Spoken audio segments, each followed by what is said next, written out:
సిలువను గురించి మనం ధ్యానిస్తున్నాం. ఈరోజు ఒక ప్రాముఖ్యమైన సంగతి మనం ధ్యానించబోతున్నాం. అది 2004 అనుకుంటాను సుమారుగా. ఈ 2004 ఆ టైంలో ఫ్యాషన్ ఆఫ్ ది క్రైస్ట్ అని ఒక మూవీ వచ్చింది.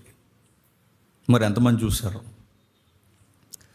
ప్రపంచాన్ని ఒక్కసారి అలా కుదిపి అలా నిలబెట్టింది. అది యేసుక్రీస్తు వారిని ఎంత దారుణంగా హింసించారా అని ఉలిక్కి పడిపోయింది ఆ రోజు ప్రపంచం.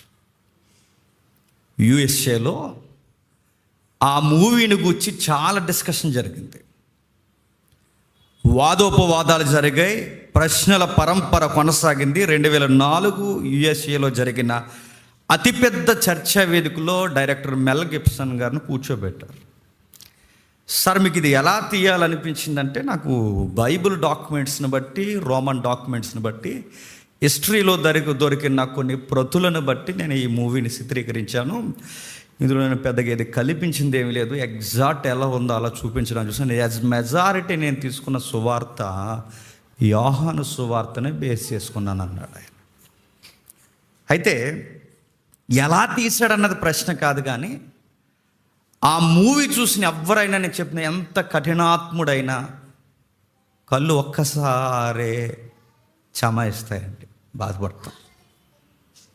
అసలు నిజంగా కళ్ళ ముందే యేసుక్రీస్తు వారిని సిలువేసినట్టుంటుంది.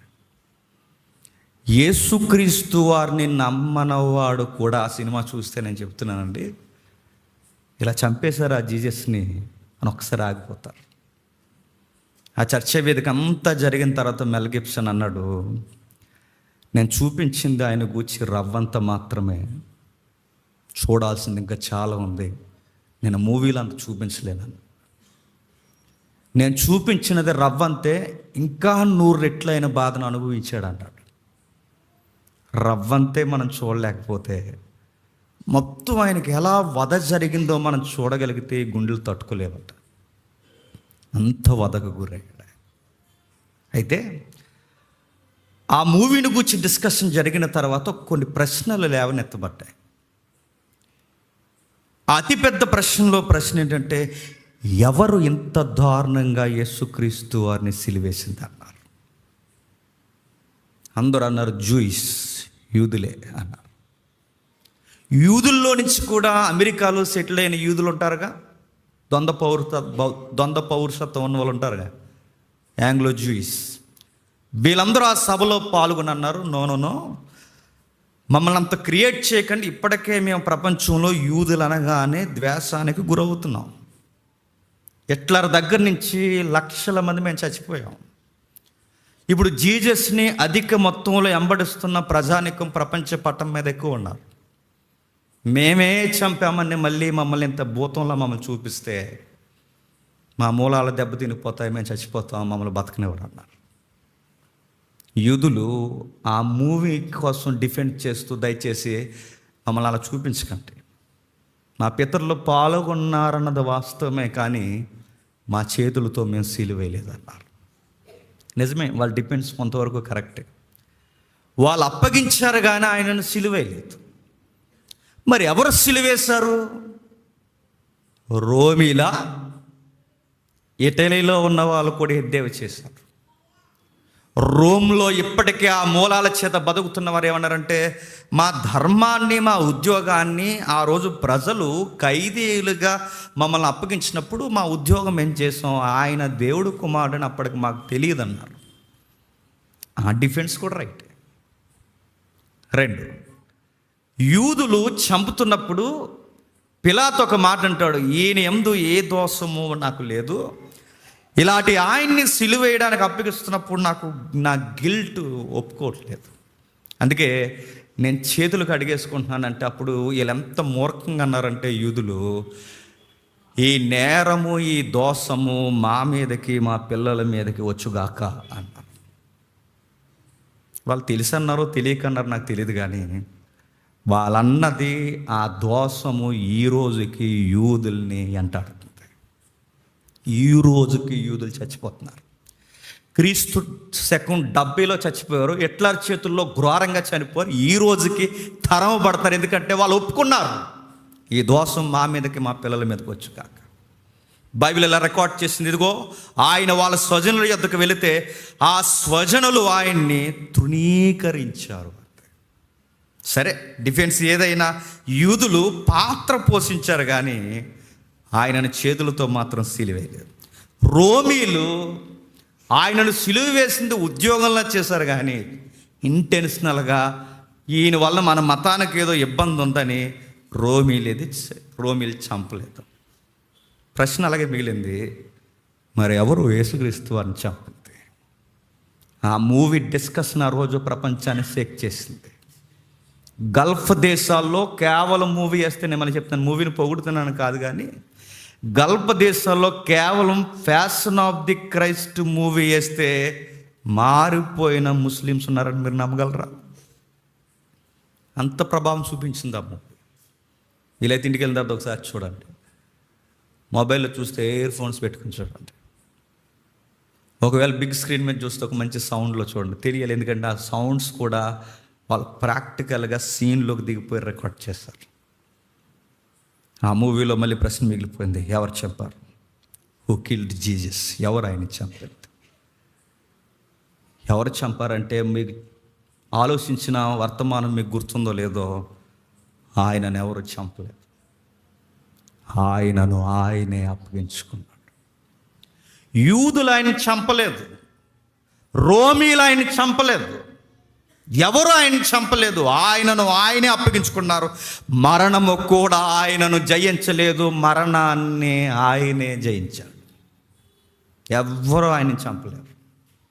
ఆయన ఇష్టపూర్వకంగా వెళ్ళాడు. యెషయాలో రికార్డ్ ఎలా ఉంది, ఏమని మాట్లాడుకోండి. యెషయా గ్రంథం 53వ అధ్యాయం చూద్దాం. యెషయా గ్రంథం 53వ అధ్యాయం చాలా జాగ్రత్తగా వినండి. యెషయా గ్రంథం 53వ అధ్యాయం 10వ వచనం. యెషయా గ్రంథం 53వ అధ్యాయం 10వ వచనం. అతని నలగొట్టుట యెహోవాకు ఇష్టమాయెను, ఆయన అతనికి వ్యాధి కలగచేసెను, అతడు తనను తాను అపరాధ పరిహారార్థపు బలిగా అతని సంతానము చూసెను, అతడు తనను తాను అపరాధ పరిహారార్థపు బలిగా తండ్రికి తనను తాను అప్పగించుకొనెను. బై హిమ్సెల్ఫ్ తనను తాను అప్పగించుకొనను. తాను ఇష్టపూర్వకంగా యూదులు చంపేస్తే చనిపోలేదు, మరణం వచ్చి ఆయన కమ్మేస్తే మరణానికి లొంగిపోలేదు. ఎవరెవరో రోమీలు వచ్చి 3 మేకులేసి కొట్టేసినంత మాత్రాన ఆయన చనిపోలేదు. 40 కాదు 400 కొరడా దెబ్బలు కొట్టిన ఆయన చనిపోడు. 3 మేకులే కాదు 300 మేకులు వేసిన ఆయన చనిపోడు. ఆయన శరీరాన్ని నాగలతో దున్నినట్టు దేహమంతా దున్నేసిన ఆయన చనిపోడు. ఆయన చనిపోవాలనుకున్నాడు గనక చనిపోయాడు. ఆయన ఇష్టపడ్డాడు గనక చనిపోయాడు. ఆయనకి నచ్చినట్టుగానే కదిలిపోయాడు. అందుకే మనం చూసాం గతించిన వర్తమానంలో, ఇది బేస్మెంట్లో చెప్పాలనుకుంటున్నాను నేను. గతించిన వర్తమానంలో మనం చూసాం. ఆ వర్తమానంలో మనం గుర్తుండిపోవలసిన కీలకమైన ఎన్నుపూస లాంటి వచనం యోహానులో రికార్డ్ చేశాడు. చూడండి ఒకసారి. యోహాను సువార్త 10వ అధ్యాయం. యోహాను సువార్త 10వ అధ్యాయం 17వ వచనం. యోహాను సువార్త 10వ అధ్యాయం 17వ వచనం. నేను దానిని మరలా తీసుకున్నట్లు నా ప్రాణము పెట్టుచున్నాను, ఇందువలన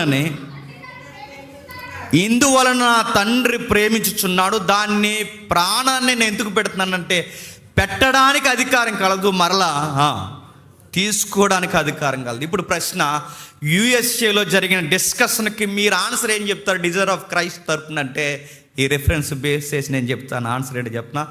ఆయనను యూదులు చంపలేదు, ఆయనను రోమీలు చంపలేదు, ఆయనను ఎవ్వరూ చంపలేదు. ఆయన ఇష్టపూర్వకంగా చనిపోవాలని ఇష్టపడ్డాడు. మరణము కూడా ఆయనను జయించలేదు, మరణాన్ని ఆయన ఒప్పుకున్నాడు, ఆయన జయించాడు. అయితే కీలకమైన కొన్ని వ్యాఖ్యలు మనకు కావాలి.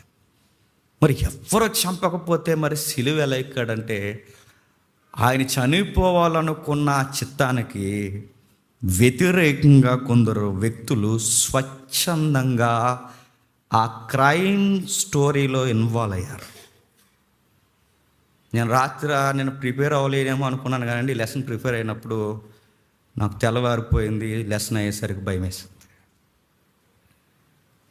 ఆయన కేసులో స్వతహాగా ఇష్టపడి కొందరు వ్యక్తులు ఇన్వాల్వ్ అయిపోయారు, ఇంటెన్షనల్గా వెళ్ళారు. అందులో ఒకడు ఇస్కరియోతు యోధ.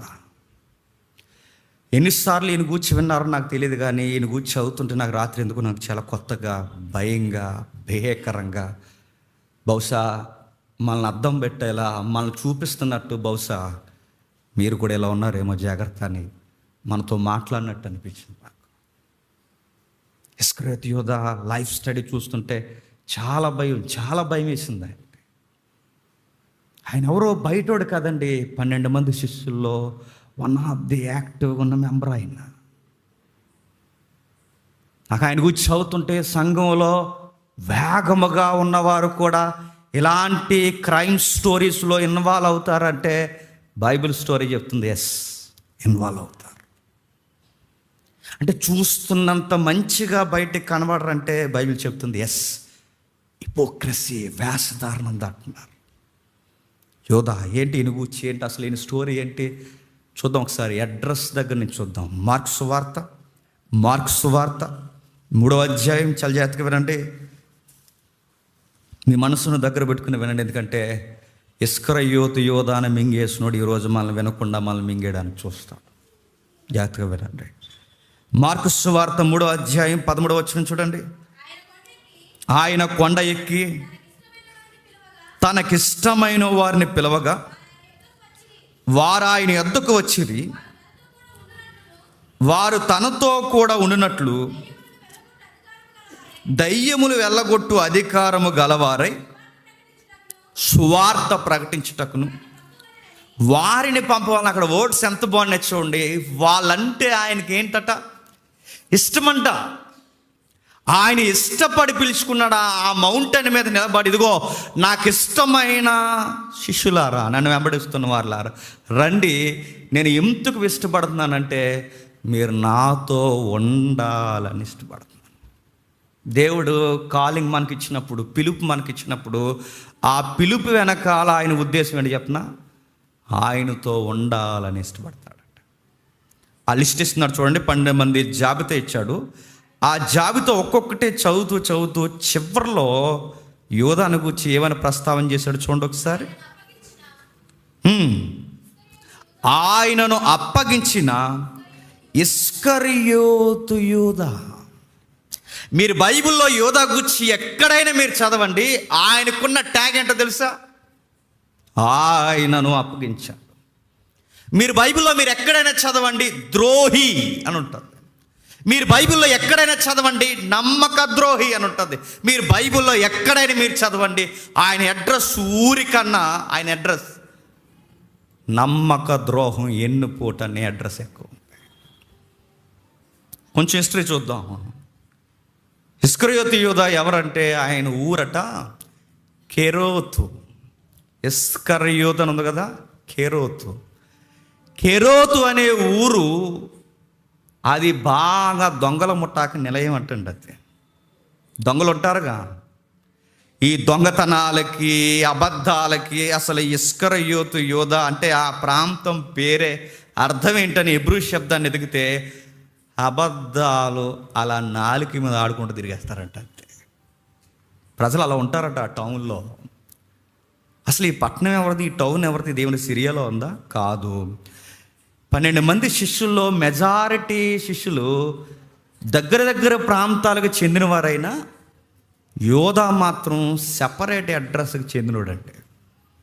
ఎందుకో మరి ఆయన పిలిచిన విధానం కానీ, ఆయన అడ్రస్ కానీ, ఆయన గురించి చదువుతున్నప్పుడు చాలా కొత్తగా అనిపించింది. ఆయన అడ్రస్ 12 మంది శిష్యుల్లో ఎక్కువ మంది శిష్యులు ఉన్న ఏరియాలో లేడట, డిఫరెంట్ ఏరియాలో ఉన్నాడట. ఆయన బ్యాక్గ్రౌండ్ అస్సలు బాగోదట. ఆ ఊర్లో ఎవ్వరు మంచోళ్ళు కదట, దొంగలు ఉంటారట, వ్యభిచారులు ఉంటారట, బందిపోట్లు ఉంటారట, తిండుబోతులు ఉంటారట, తిరుగుబోతులు ఉంటారట, తాగుబోతులు ఉంటారట. అలాంటి ఫ్యామిలీ స్టోరీస్లో ఉన్న వారి నుంచి యేసుక్రీస్తు వారిని, నాయన కలరా, నువ్వు నాకు నచ్చావు అన్నాడు. ఆయన గురించి చదువుతుంటే ఏమనిపిస్తుంది చెప్పనా, మన ఫ్యామిలీలో కూడా అబద్ధాలు ఆడేవారు ఉన్నారండి. మన ఫ్యామిలీలో కూడా తిండిబోతులు తిరుగుబోతులు ఉన్నారండి. మన ఫ్యామిలీలో దేవుని ఎదుట ఆత్మీయ వ్యభిచారం చేస్తున్న వాళ్ళు ఉన్నారండి. మన ఫ్యామిలీలో దేవునికి నచ్చిన వాళ్ళు ఎవ్వరు లేరు. కానీ ఈ బ్యాక్గ్రౌండ్ ఏం చూడకుండా దేవుడు చెప్పండి యోధాను పిలిచినట్టే మనల్ని కూడా పిలిచాడు. గుర్తుపెట్టుకోండి. ఇలా ఊరు యూదులకి స్వాస్యముకి ఇచ్చిన ఊరండి ఇది. చూద్దాం ఒకసారి. కెరోతు, ఇస్కరియోతు, కెరోతు. ఇస్కరియోతు అంటే ఆ టౌన్కి పునాదేసినోడు ఇస్కరియోతు. అంటే ఇస్కరియోతు అంటే ఈయన కాదు, ఆ టౌన్ కట్టించినోడు. ఊరి పేరు అన్నమాట. ఇస్కరియోతు అంటే ఊరి పేరు. ఆ ఊరికి ఇంకా మూలం ఏమని పిలిచారంటే కెరోతు అని పిలిచేవారు. ఈ కెరోతుని ఇస్కరియోతు టౌన్గా డిజైన్ చేసింది ఎవరంటే ఇస్కరియోతు అనే వ్యక్తి ఉండేవాడట. ఆడంత బాగా దాన్ని డిజైన్ చేశాడు కాబట్టి ఆ ఊరికి ఆయన పేరు పెట్టారట. ఎక్కడుంది ఇది? యెహోషువ గ్రంథం చూడండి ఒకసారి. యెహోషువ గ్రంథం 15వ అధ్యాయం. చాలా జాగ్రత్తగా వినండి. యెహోషువ గ్రంథం 15వ అధ్యాయం 20వ వచనం నుండి. యోధా వంశస్థుల గోత్రములకు వారి వంశముల చొప్పున కలిగిన స్వాస్యం ఇది. దక్షిణ దిక్కున ఎదోము సరిహద్దు వరకు యోధా వంశస్థుల గోత్రముల పట్టణములు ఏవేవనగా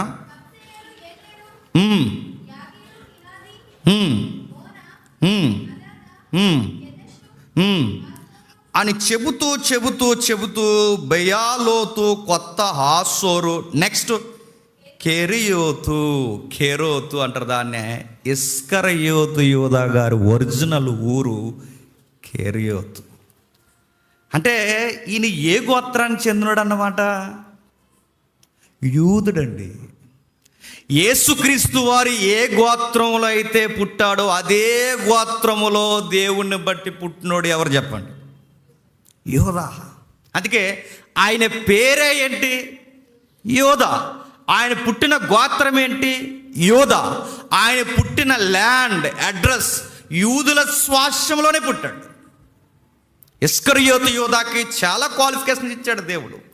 యోధా గోత్రంలో పుట్టించాడు. నెక్స్ట్ యోధా అని పేరు పెట్టించాడు. నెక్స్ట్ ప్రభు స్వాస్యముకి ఇచ్చిన దాంట్లో ఒక జవాబుగా నిలబెట్టి, నేను ఇష్టపడుతున్నాను, రా, ఫాలో మీ, నువ్వు నాకు నచ్చావు, నేను నిన్ను ఎందుకు పిలిచానంటే నువ్వు ఏదో ఎరగదీస్తావని కాదు, నువ్వు నాతో ఉంటావని పిలిచాను. పిలుపుకి అతిపెద్ద కారణం ఏంటి చెప్పిన?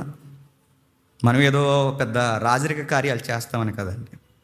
పిలుపుకి ఫస్ట్ క్వాలిఫికేషన్ ఏంటంటే ఆయనతో ఉండాలి. అలా ఉండాలంటే.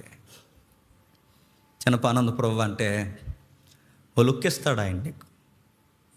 అప్పుడప్పుడు ఎవరైనా మనకు ఫోన్ చేసినప్పుడు ఒక 2 నిమిషాలు ఉండి బ్రదర్ వేరే ఫోన్ వస్తుందంటే మనకు ఎలా ఉంటుందండి? అంటే నేను గొట్టంగా అన్నట్టు ఉండదండి మనకి. నేను మాట్లాడుతున్నప్పుడు నాకు అటెన్షన్ ఉండకుండా నేను మాట్లాడుతున్నప్పుడు ఇలా ఫోన్ నొక్కుంటున్నారు అనుకోండి, నాకు ఎలా ఉంటుందండి? నాకు అటెన్షన్ పే చేయకపోతే ఎలా ఉంటుందండి? నేను మాట్లాడుతున్నప్పుడు నా వైపు చూడకుండా అలా సీలింగ్ వైపు, అటువైపు ఇటువైపు చూస్తున్నావంటే నాకు ఎలా అనిపిస్తుంది? లెక్కలేంత. నాతో నీకు ఎక్కువ ఉండాలనిపించట్లేదు అనిపిస్తుంది. దేవుడు ఎందుకు పిలుస్తున్నాడు చెప్పనా? చర్చిలో నీకు ఫోన్ వస్తే టక్కుమని వెళ్ళిపోతావు, నేను పిలవలేదు, గుర్తుపెట్టుకో. దేవుడు నేను ఎందుకు పిలిచాడు చెప్పనా? నువ్వు ఎక్కడ కూర్చుని ఏదో వాట్సాప్లో స్టేటస్ నీకు ఏమొచ్చినాయో చూసుకుంటావు, నేను పిలవలేదు, గుర్తుపెట్టుకో. ఈ చర్చికి నేను పిలవడానికి ప్రత్యేకత ఉంది, గుర్తుపెట్టుకో. నీ బ్యాక్గ్రౌండ్ ఏది మంచిది కాదు. మీ నాన్నల మంచోళ్ళు కాదు, మీ పితరుల మంచోళ్ళు కాదు, మన ఇంట్లో ఎవరు మంచోళ్ళు కాదు, ఎవ్వరు మంచోళ్ళు కాదు. అయినా మనం పిలిచాడు, గుర్తుపెట్టుకుని. ఎందుకో చెప్తున్నా, నాతో ఉండాలా. నువ్వు వచ్చి ఏదో చేసేస్తావని, చర్చిని ఇప్పుడు పడగొట్టి ఏదో కట్టేస్తావని, లేకపోతే జేమ్స్ ప్లేస్లో నువ్వు నిలబడతావని, లేకపోతే నువ్వు ఇక్కడ ఏదో చేసేస్తావని కాదు. తమ్ముడిని, చెల్లిని, అమ్మల్ని, అందరికీ చెప్తున్నానండి. యోధాని ఎందుకు పిలిచాడో మనల్ని అందుకు పిలిచాడు. ప్రతి ఒక్కరు పిలుపు ఒకటే అర్థం, నాతో ఉండండి, అలా చాలు, అలా ఉండండి. చిన్న చిన్న విషయాలకి నన్ను పక్కన పెట్టకండి, నాతో అలా ఉండండి అంటాడు ఆయన. యోధాని పిలిచాడు. ఈ అడ్రస్ మీరు ఇంటికి వెళ్ళిన తర్వాత చూడండి, ఆమోస్ 2:2 కూడా ఉంటుంది. ఈ టౌన్కి ప్రత్యేకత ఉంది, అది యూదులది. ఆయన ఏం చేశాడో తెలుసా? కావాలని యేసుక్రీస్తు వారు ప్రేమను బట్టి పిలిచిన ప్రేమను అర్థం చేసుకోలేదట, ఏం బుర్రకెక్కించుకోలేదట. ఈరోజు మన బ్యాక్గ్రౌండ్ ఏమీ చూడకుండా ఉచితంగా మనకు కృపిస్తే మన సంఘం మీద కోపం ఇస్తాం. ఆ రోజు ఆయన ఉచితంగా మనల్ని ప్రేమించి మనల్ని పిలిస్తే ఆ ప్రేమను ఆయన పసిగట్టలేకపోయాడు.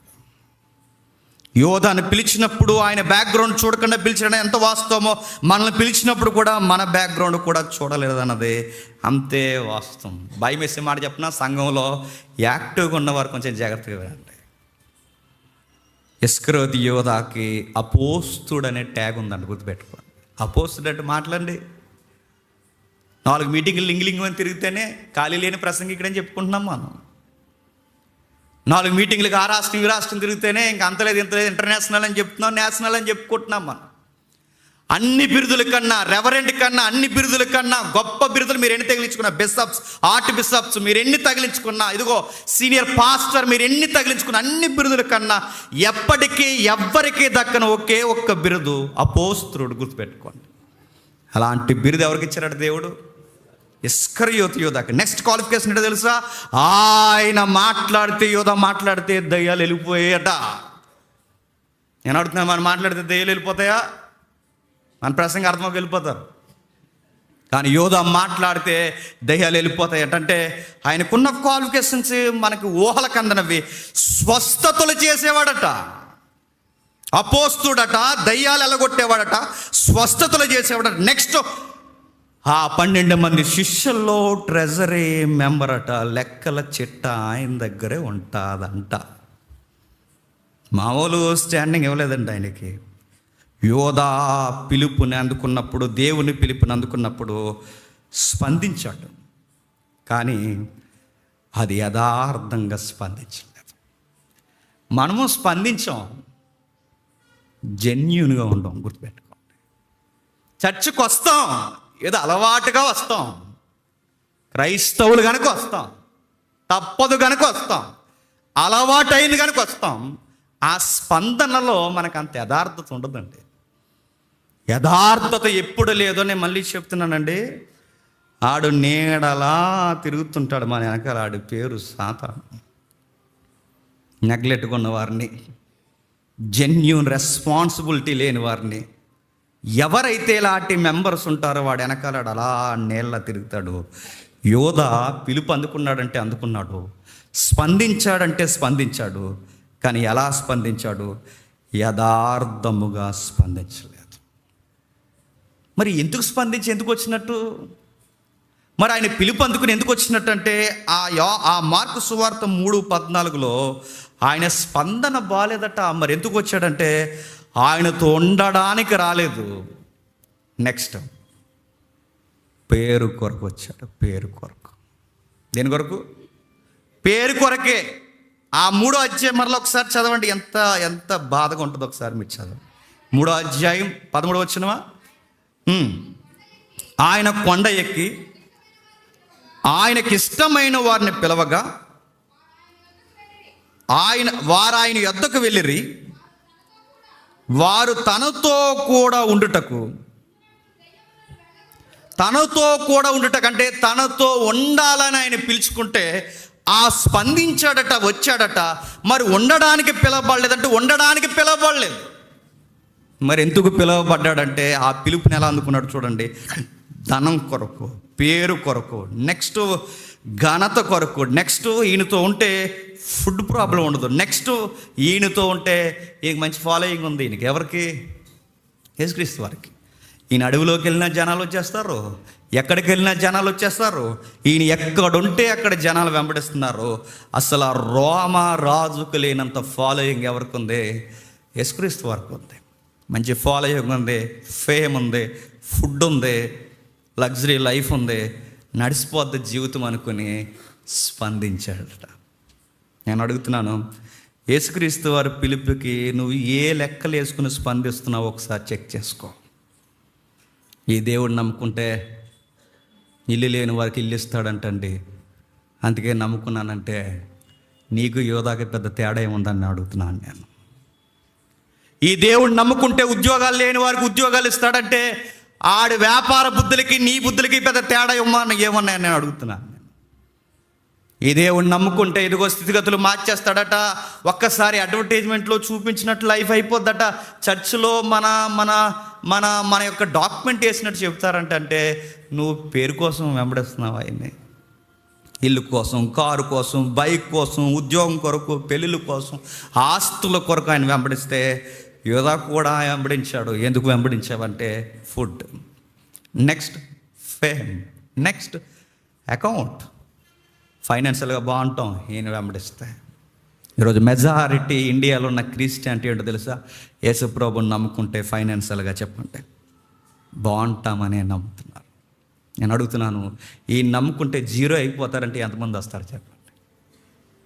ఈ నమ్ముకుంటే ఇల్లు అమ్మేయాలి, వాకిలు అమ్మేయాలి, ఉన్నాయి ఇచ్చేయాలి, పూర్తిగా ఒక రోజుకి ఏమవుతుందో కూడా తెలియదు, జీవితం ఎద్దేవ చేసినట్టు అయిపోద్దంటే ఎంతమంది వెంబడిస్తారు? నేను అడుగుతున్నాను. స్పందించాం, లెక్కలు వేసుకుని స్పందించాం, కలిసి వస్తుంది అనుకున్నాం కాబట్టి స్పందించాం.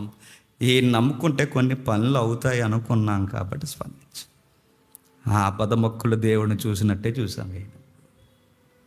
యోధా అలాగే చూశాడు. ప్రశ్న, ఇలాంటి వాడని తెలిసినా ఎందుకు పిలిచే ప్రభువా ఇలాంటి వాడిని అని అడిగితే, ఆడి బ్యాక్గ్రౌండ్ మంచిది కాదని నాకు తెలుసు, ఆడిలో యథార్థమైన స్పందన లేదని నాకు తెలుసు, వాళ్ళ ఊరి మంచిది కాదని నాకు తెలుసు. ఆయన ఎందుకు పిలిచే ప్రభు అంటే ఆయన అంటాడు, ప్రేమను బట్టి పిలిచాను అన్నాడు. దేని బట్టి? ప్రేమను బట్టి నేను ప్రేమించాను. యోధాకే కాదు, నీకు నీకు నీకు నాకు మనందరికీ ప్రేమను బట్టి పిలిచాడు. ఎందుకు పిలిచే ప్రభు అంటే మీ స్వతంత్ర జీవితంలో ఒక అవకాశం ఇస్తున్నా, మీ వ్యూ మార్చుకుంటారని పిలిచాను నేను. మీరు ఎలాంటి వారని తెలిసి నాకు మీ చేతికి తాళాలు ఇస్తాను నేను. మీ వ్యవహారం ఇదని తెలిసి కూడా నేను కావాలని పిలిచాను. నీ హృదయ స్పందన ఎలా ఉంటుందో కూడా నాకు తెలిసి నేను పిలిచాను. ఒకవేళ చర్చిని అడ్రస్గా చేసుకుని నువ్వు రావడానికి పోవడానికి మధ్యలో నువ్వేమన్నా చక్క పెడతావని కూడా తెలుసు కూడా నేను పిలిచాను. ఎందుకు పిలిచాను తెలుసా? అవకాశం ఇచ్చాను, మార్చుకుంటావని ఇచ్చాను. యోధాకి ప్రేమించి అవకాశం ఇచ్చాడు అన్నది ఎంత వాస్తవమో, మనల్ని ప్రేమించి మనకు అవకాశం ఇచ్చాడు అన్నది కూడా అంతే వాస్తవం. మనలో ఎవరైనా ఈరోజు ఇలాంటి లక్షణాలు కలిగి ఉండి, ఇలాంటి జీవితాన్ని కలిగి ఉండి జీవిస్తే నేను చెప్తున్నాను, ప్రేమను అలుసుగా తీసుకుని, అవకాశంగా తీసుకొని ఆయనకే దొంగ ముద్దులు పెడుతూ తిరగాలనుకున్నారో నేను చెప్తున్నాను. మనం ఏ ముద్దు పెడుతున్నామో, ఏ పాట పాడుతున్నామో, ఎలా ముద్దు ఆడుతున్నామో, ఏ విధంగా బిహేవ్ చేస్తున్నామో, ఏ ఫీలింగ్తో ఇక్కడ కూర్చున్నామో అన్నీ ఆయనకి తెలిసి నేను చెప్తున్నాను. ఆయన పాడవడు చెప్పండి. వేషధారణతో మనమే పాడు చేసుకుంటాం, గుర్తుపెట్టుకోండి. యోధా హృదయంలో ఏదో పెట్టుకుని ప్రభువుని వెంబడిస్తున్న యోధా జాగ్రత్త అని పలుమార్లు చెప్పాడు. ఈరోజు హృదయంలో పెట్టుకుని మనం వెంబడిస్తా అని చెప్తున్నాడు. హృదయంలో ఉన్నది ఏదో ఒక రోజు ఖచ్చితంగా వెలుగులోనికి తీసుకొస్తా అన్నాడు. చూస్తాడు, రాణిస్తాడు, చూస్తాడు. ఆ కొరింథీ పత్రిక 4:5 అన్నాడు, హృదయంలో ఉన్నది ఖచ్చితంగా ఒక రోజు వెలుగులోనికి తెచ్చేస్తాడు. ఆ రోజు నెత్తు నోరు కొట్టుకుంటావు, ఆ రోజు గుండెలు బాదుకుంటావు, ఆ రోజు ఎందుకు ఇలా దేవుళ్ళో ఉండి కూడా నేను ఎలా ప్రవర్తించిన రోజు ఏడుస్తావు. ఆ గిల్ట్ నువ్వు తట్టుకోలేక చివరికి దాన్ని భరించలేక నువ్వు తీసుకునే ఫైనల్ డిసిషన్ ఏంటో తెలుసా? ఊరేసుకుని చచ్చిపోతావు. సమాధానం చెప్పలేవు, మనస్సాక్షికి చెప్పలేవు, దేవుడికి చెప్పలేవు. చివరికి నేను చర్చిలో ఇంత ఎలా ఉండి కూడా నేను ఎందుకు ఇలా చేశానని భరించలేకపోతావు. యోధాగాడు చేతులారా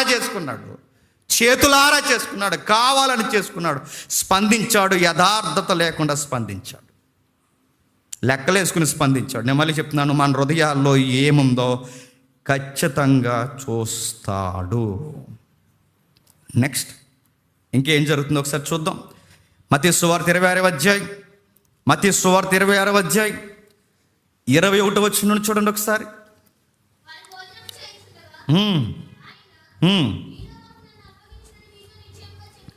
మీలో ఒకడు నన్ను అప్పగించునని నీతో నిశ్చయముగా చెప్పుచున్నాను అనెను. అందుకు వారు బహు దుఃఖపడి ప్రతి వాడును ప్రభువా నేనా అని ఆయన అడగగా ఆయన నాతో కూడా పాత్రలో చేయి ముంచిన వాడే నన్ను అప్పగించువాడు, మనుష్య కుమారుని గురించి రాయబడిన ప్రకారము వెళ్ళిపోవచ్చాడు. ఎందుకంటే ఇది నాకు ఇష్టం, నా తండ్రి నన్ను ఇలాగే బలవమన్నాడు, ఇది నేను ఇష్టపడే వెళ్ళిపోతున్నాను, నాకు నచ్చింది, నేను యజ్ఞయాగం అవ్వాలని నా తండ్రి అనాది సంకల్పం, నేను వెళుతున్నాను. కానీ ఇందులో క్రైమ్ మెంటాలిటీతో ఇన్వాల్వ్ అవుతున్న వారిని నేను మళ్ళీ చెప్తున్నాను, అలాంటి వాళ్ళు పుట్టకపోతే బాగుంటున్నాడు. పుట్టకపోతే మంచిది. నేను రాయబడిన ప్రకారం వెళ్ళిపోతున్నాను. నా తండ్రి భవిష్యత్తు ఏం జరగబోతుందో చెప్పాడు. ఆ జరగబోయే దాంట్లో ఎవరెవరు ఏం చేస్తారు నాకు తెలుసు. అయినా ఇంత జరిగిద్దని తెలిసినా, ఈడే చేస్తారని తెలిసినా పదే పదే హెచ్చరించి చెప్తున్నాను, డైరెక్ట్గా చెప్తున్నాను. ఏమని చెప్తున్నాను? ఎవడో నన్ను అప్పగించేవాడు ఇందులో ఉన్నాడు, వాడెవడో కాదు, నాతో పాత్రలో చెయ్యి ముంచిన వాడే. అనగానే వాడు నేనా నేనా నేనా అని అన్నాడు. ప్రభు అన్నాడు, నీవు అన్నట్టే అన్నాడు. నేను క్వశ్చన్ అడుగుతున్నాను, చెప్పండి, ఎంత డైరెక్ట్గా చెబితే మారాలి కదండి యోధ? ఒరే నువ్వు నన్ను అప్పగించేస్తావరా అని చెప్పాడు. ఇంత డైరెక్ట్గా నువ్వు బాలేదురా, నువ్వు నన్ను అమ్మేస్తావరా, నన్ను అందరి చేతికి అప్పగిస్తావరా అని ఎంత డైరెక్ట్గా చెప్పినా అని అడుగుతున్నాను. వీడు ఎందుకు మారలేదు? ఆడే కాదు, మీరు ట్రై చేసి చూడండి. మీరు ఎవరికైనా డైరెక్ట్గా ఏదన్నా విషయం చెప్పండి, మారతారనుకుంటున్నారా? తేరగా పడిపోతారు, మొండిగా అయిపోతారు. నువ్వు మాకు చెప్పొచ్చావా అని తిరగేస్తారు. మీరు కావాలంటే దాన్ని ప్రాక్టికల్గా మీరు చూడండి. యోధాకి చెప్పాడు, నీ పద్ధతి అంటే ఎలా ఉందని అడిగితే, నువ్వు నన్ను అప్పగిస్తావు, ఇదిగో నేను డైరెక్ట్గా చెప్తున్నాను, నువ్వు నాతో చేతులు ముంచుతావు, నేనంటే నెక్స్ట్ ఇటు అడిగాడు, ఏమీ తెలియని ఎల్లుల్లిపాయలాగా. ఎవరు? యోధా. నేనా అన్నాడు. నేనంటే ప్రభు అన్న డైరెక్ట్గా, నువ్వు అన్నట్టే, నువ్వే అన్నాడు. అప్పుడైనా ప్రభు నేనే అని మారితే బాగున్నా. కానీ మనుషులు ఎలా ఉంటారో చెప్పినా, హెచ్చరించే కొలది మొండోలైపోతారు, హెచ్చరించే కొలది తిరగబడిపోతారు, హెచ్చరించే కొలది మన మీద కోపం పెంచుకుంటారు, హెచ్చరించే కొలది మనల్ని ద్వేషిస్తారు, మన తప్పురా అని చెప్పే కొలది మనల్ని తప్పులు ఎదుగుతారు. మరి ఇది కరెక్ట్ కాదురా, దీనివల్ల నువ్వు పాడవుతావు, నేను పాడవుతాను, వ్యవస్థ పాడవుతాను మనం ఎంత క్లారిటీగా చెప్పండి మన ఫ్యామిలీ మెంబర్కి. ఒప్పుకోరు. మనసుకుంటే గుణం ఏంటి చెప్పినా, ఏలెత్తి చూపిస్తే ఒప్పుకోరు. ప్రభు వాడికి మాత్రమే అర్థమయ్యేలా చెప్పాడు.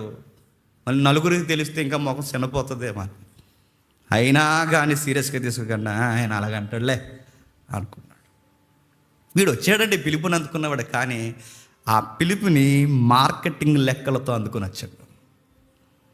బైబిల్ ఏమని సెలవు వచ్చిందో చెప్పనా? సేవకు ఎలా రావాలంటే, సజీవ యాగముగా మీ శరీరములను సమర్పించుకోవాలని రండి. ఇట్టి సేవ చెప్పండి, దేవునికి యుక్తమైనది. ఫుడ్ కొరకు, ఇల్లు కొరకు, ఆస్తు కొరకు, పెళ్ళి కొరకు, రకరకాల అవకాశాల కొరకు ఈ సహవాసంలోకి రాకండి. అట్టి సేవ దేవునికి నచ్చదు. ఎట్టి సేవ దేవునికి నచ్చదు అంటే, ఇవేమి కాదు ప్రభువా, నీ ప్రేమను బట్టి పిలిచావు, నా ఫ్యామిలీ మంచిది కాదు, నా బ్యాక్గ్రౌండ్ అంత చెప్పుకోదగ్గదేం కాదు ప్రభువా, మా పితరులు మంచోళ్ళు కాదు, నా స్వభావం గతం రోత స్వభావం, మేమెవ్వరం మంచోళ్ళం కదా, అయినా మమ్మల్ని పిలిచావు. ఎందుకు పిలిచావు?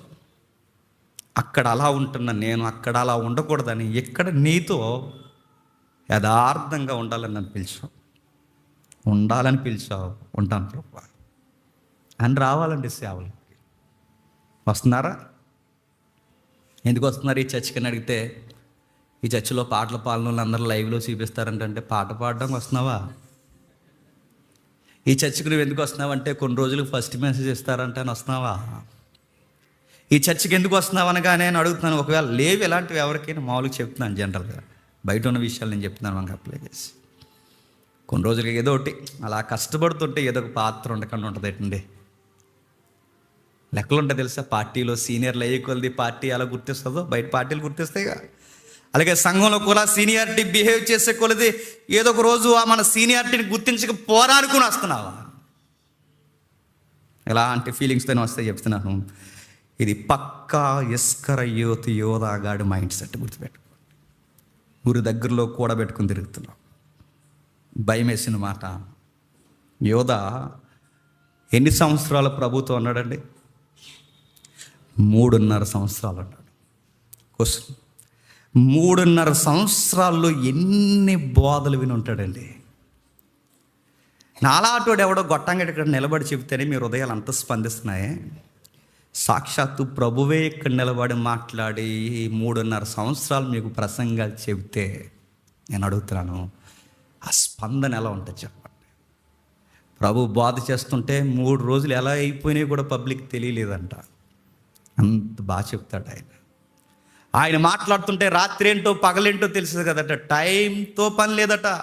అస్తమయం అయిపోతుందని ప్రజలకి అసలు కనీసం ఆలోచన అంత బాగా ఆయన మాట్లాడుతాడట. అంత బాగా మాట్లాడుతుంటే ఎన్ని బోధలు వినుంటాడు, ఎన్ని ప్రసంగాలు వినుంటాడు. ఒక్క ప్రసంగం బురకెక్కించుకున్నాడండి. 3.5 సంవత్సరాలు ఎన్ని ప్రసంగాలు, ఎన్ని బోధలు, ఆయన కన్నీళ్లతో చెప్పిన ప్రసంగాలు ఉన్నాయి. కొండ మీద హృదయాన్ని పొడి చేసిన స్టేట్మెంట్లు ఇచ్చిన ప్రసంగాలు ఉన్నాయి. ఎన్ని మాటలు, ఎన్ని స్వస్థతలు, ఎన్ని అద్భుత కార్యాలు యోధా 3.5 సంవత్సరాలు చూశాడు. ఆయన కూడా తిరిగి ఆయన ప్రేమను చూశాడండి దగ్గరుండి. ప్రభు ఎంత బాగా ప్రేమిస్తాడు చెప్పనా? మురికి వాళ్ళమైన మన పాదాలు ప్రభు పట్టుకునే ప్రేమను చూశాడు. నెక్స్ట్ హత్తుకోవడం చూశాడు. ఆయన ఆసక్తిని చూశాడు. చిన్ననైన మనలను పెద్దలుగా గౌరవించడం చూశాడు. ఆయన శక్తిని కల్లారా చూశాడు. ఇవేమీ ఆడ బురకెక్కలేదు. కానీ మిగిలిన శిష్యులకు బురకెక్కాయి. వాళ్ళు ఏమన్నా తెలుసా? ఇప్పుడు నేను ఏవైతే మాటలు మాట్లాడానో అవే మాటలు శిష్యులు మాట్లాడారు. వీడికి ఎక్కలేదు, వీళ్ళకి ఎక్కిందండి. ఏమన్నారు చూడండి. మొదటి యోహాను పత్రిక మొదటి అధ్యాయం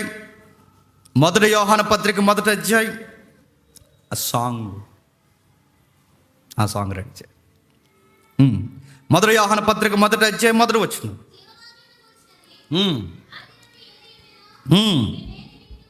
ఏది ఉండెనో, మేము ఏది చూసితుమో, ఏది నిదానించి కనుగొంటుమో, మా చేతులు దేనిని తాకెనో అది మీకు యోహాను మర్చిపోలేంది ఏంటి తెలుసు? ఇదిగో సార్ ఈ చేతులతో సార్ యేసుప్రభుని నేను తాకాను, ఈ చేతులేనండి అని చెప్పుకుంటూ తిరిగోడట. సార్ ఈ కళ్ళుతో ప్రభువుని, దైవాన్ని నేను కల్లార దగ్గరకు చూసాను సార్ అని చెప్పుకునేవాడట. సార్ మాతో భోజనానికి కూర్చున్నాడు సార్, మేము కూడా ఆయన పక్కన కూర్చున్నాం సార్ చెప్పుకుంటూ తిరిగారట. ఆయన శ్వాస, హృదయ స్పందన మీద మేము పలుమార్లు మేము ఆనుకున్నాం సార్ అని చెప్పుకున్నారు. అంటే ఆయన ప్రసంగాలు, ఆయన మాట్లాడినవి, ఆయన భోజనం చేసినవి, వాళ్ళతో టైం గడిపినవి, ఇవన్నీ వాళ్ళకు గుర్తున్నాయి. పత్రికల్లో, సువార్తల్లో మర్చిపోకుండా ఇలా రాశారు. ఈ కళ్ళుతోనే చూసాం, ఈ చేతులతోనే తాకాం, ఈ మనుషులుగానే ఆయన పక్కన ఉన్నాం, ఆయన మేము మరవలేం అని రాశారు. పద్మాస దీపంలో పడేసిన కళ్ళ నిండా నీళ్లు తిరిగిపోయినా, కళ్ళంతా ఎర్రగా మారిపోయినా, నీకు పద్మాస దీపం అంటే అండమాన్ జైలు కన్నా క్రూరమైనది. ఎప్పుడైనా ప్రకటన గ్రంథం చెప్పినప్పుడు పద్మాస దీపం కోసం చెప్పినప్పుడు నిజంగా మీకు విషయం చెప్పిన, హిస్టరీలో ఆ పద్మాస దీపానికి లింక్ దీపం ఏంటి చెప్పిన, మన అండమాన్ గుర్తుపెట్టుకోవాలి. అంటే అండమాన్ జైలు బ్రిటిషర్లు కట్టించారు కాబట్టి, కట్టించింది బ్రిటిష్ వాళ్ళు. దీపాన్ని కట్టించారు కదా, దీపాన్ని కట్టిస్తారా? దీపాన్ని ఎవడు కట్టించడు. దానికి దీనికి సంబంధాలు ఉన్నాయి. ఎప్పుడైనా చూద్దాం. గ్రీకుల అయాంలో అలాంటి టైంలో అండమాన్ జైలు అంటే ఎంత క్రూరంగా ఉంటుందండి. అండమాన్ దీవ్ అంటే అంత, ఈ రోజుకి ప్రపంచంలో అంత చిక్కని జాతులు అండమాన్ దీవుల్లో ఉన్నాయి. ఇంకా అలాంటి క్రూరమైన ద్వీపంలో విష సర్పాల మధ్య పడేస్తే అలా కళ్ళంటూ నీళ్లు దిగమింగుకుంటూ పరవశుడైపోతూ అలా ఊహించుకుంటూ ఈ 3.5 సంవత్సరాలు తిరిగిన ప్రభువును ఊహించుకుంటూ పరవశుడైపోతూ ప్రకటన గ్రంథం రాసేసాడట. అంతే, మర్చిపోలేకపోయారు. మరి ఈడికి బొరకెక్కలేదండి. కూడా తిరిగాడు, భోజనం చేశాడు, చేతులతో తాకాడు, ప్రభువుకు దగ్గరగా సలహాలు ఇచ్చాడు, ట్రెజరీ మెంబర్గా ఉన్నాడు, స్వస్థతలు చేశాడు, దయ్యాలు ఎలగొట్టాడు, మేను పెద్ద రకంగా వ్యవహరించాడు. ఎంత బాగా చేసినా ఇతనికి బుర్రకెక్కలేదంటే వీడికి ఎక్కదు. ఎందుకంటే వీడి పిలుపునే సరిగ్గా అందుకోలేదు. వీడు ఆ స్టార్టింగ్ ఆడి స్పందనే బాగుంటే బహుశా నేను అనుకుంటున్నాను అన్నీ బాగుండేవి. ప్రారంభమే బాగలేదు కనుక ముగింపు వరకు ఇంకేది బాగలేదు. ఇంకా ఏం చెప్తున్నట్టు చూడండి. యోహాను సువార్త 6వ అధ్యాయం యోహాను సువార్త 6వ అధ్యాయం. ఎన్నిసార్లు చెప్తున్నాడు చూడండి. యోహాను సువార్త 6వ అధ్యాయం 70 వచనం చూడండి.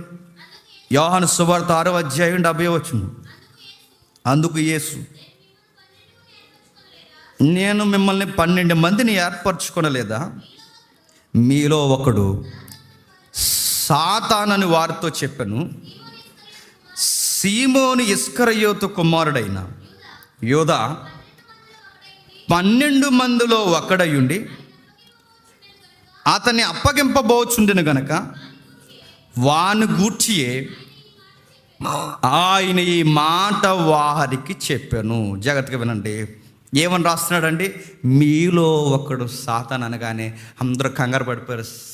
మేము సాతాను ఎవరు సార్ మాలో సాతాన్ ఎవరు? రబ్బు అని ఎవరు మాలో సాతాన్ అని అడిగారు. బోధకుడా అంటే వీడు మాత్రం అలా సైలెంట్గా ఉండి, అందరూ అడిగారు కాబట్టి అడగకపోతే వీడిని అనేసుకుంటారని ఎవరంటారు సారు అన్నారు. వీడి పిలుపు కూడా బాగుండేది కదంటండి. హిస్టరీలో రాశారు. మీ గెత్సేమనే వనంలో కూడా వీడు పిలిచిన విధానం మీరు గమనించండి. వీడి పిలుపు కూడా బాగోదట.